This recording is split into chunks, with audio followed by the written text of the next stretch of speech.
Hi అండి, good morning. నేనైతే కొంచెం అన్నం మిగిలిందండి. మీ చిత్రాన్నం అయితే చేస్తున్నా. ఇక్కడైతే సాంబార్కి పెట్టుకున్నా.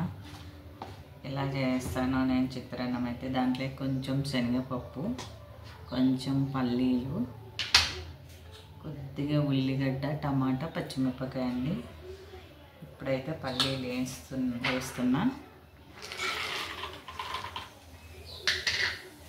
మినపప్పు కూడా వేసుకుంటే ఒక నిమ్మకాయ వేస్తున్నానండి. అంత అన్నం లేక అందుకే ఒక టమాటా వేసుకున్నాను. నిమ్మకాయలు అయితే పిరం ఉన్నాయి కదా, అందుకోసం అయితే నేను ఒకటి చిన్న టమాటా కట్ చేసి పెట్టుకున్నాను.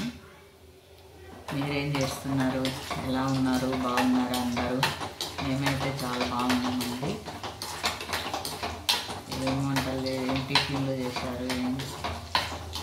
మా ఇంట్లో అయితే ఈరోజు చిత్రాన్నం. నైట్ అయితే అన్నం మిగిలిపోయిందండి. మా సార్ అయితే తినలేదు, అందుకని చెప్పేసి అన్నం మిగిలిపోతే చిత్రాన్నం చేస్తున్నాయి. ఈరోజు అయితే స్కూల్లో ఓపెనింగ్ కదా, అందరూ మనకి రాయలసీమ పిల్లలు అయితే ఓపెన్ అయినాయండి. స్కూల్ అయితే అందరూ అడావడిలో ఉంటారు. పొద్దున్నే టిఫిన్లు, లంచ్కు ఇంకా బాక్సులు పెట్టాలి కదా. శనగదాళ్ళు వేస్తున్నా. ఇవి ఏమంటే ముందు పల్లి వేస్తుంది, ఎందుకంటే ఇవి ఉల్లిగడ్డ వేసినాక పల్లి వేస్తే అయితే పల్లీని ఏదనివ్వాలండి ఉల్లిగడ్డ. అందుకోసమని నేను ముందు పల్లీలు అయితే వేయించుకుంటున్నా. ఇలా వచ్చాయి కదా, ఇలా వస్తే ఇంకా కొంచెం ఉల్లిగడ్డ వేసేస్తాను. కొంచెం పచ్చికరివేపాకు అండి.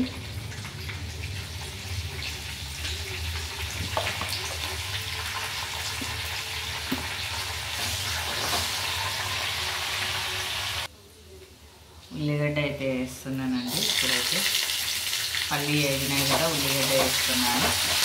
దీంట్లో సాంబార్లో అయితే ఒక 2 పచ్చిమిరపకాయలు వేస్తున్నానండి. బాగుంటుంది సాంబార్లో, వేసుకోండి.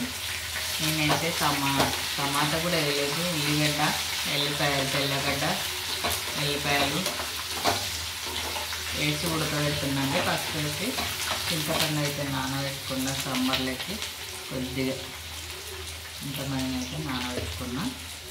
ఇప్పుడు ఇది అవుతుంది కదండి. ఇప్పుడైతే దీంట్లో అన్నంలో అయితే నిమ్మకాయ వెండుకుంటున్నాను. విత్తనాలు తీసేసి నిమ్మకాయ వెండుకుంటున్నా.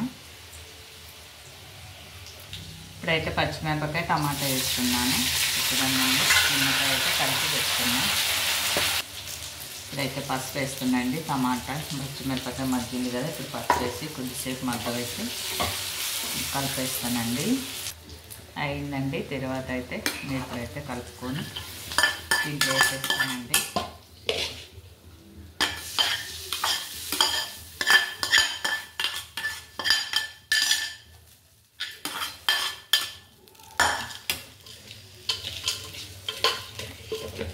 దానండి ఇలా కలిపి మొత్తం ఇదండి లైన్ కదా, కొంచెం మగ్గ పెడతాను.